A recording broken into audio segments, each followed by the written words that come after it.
ভোলায় কোস্টগার্ডের পৃথক দুইটি অভিযানে গাঁজাসহ আটক ২। মোহাম্মদ রাশেদ খান, ভোলা।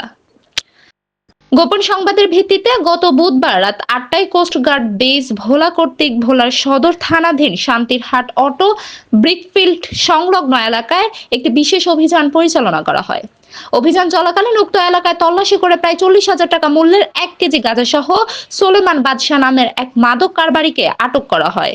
অপরদিকে গোপন সংবাদের ভিত্তিতে একই দিন রাত ৯টায় কোস্টগার্ড বেস ভোলা কর্তৃক ভোলার সদর থানাধীন ৯ নং সদুরচর সংলগ্ন এলাকায় বিশেষ অভিযান পরিচালনা করে প্রায় ২০,০০০ টাকা মূল্যের ৫০০ গ্রাম গাঁজাসহ মোহাম্মদ হাশেম নামের এক মাদক কারবারিকে আটক করা হয়।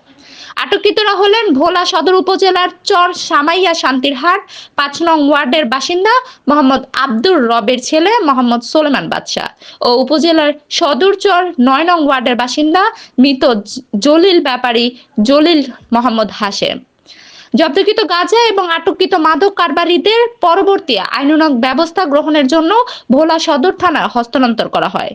মাদকের ভয়াল থাবা থেকে তরুণ প্রজন্মকে রক্ষায় কোস্টগার্ড ভবিষ্যতেও এ ধরনের অভিযান অব্যাহত রাখবে।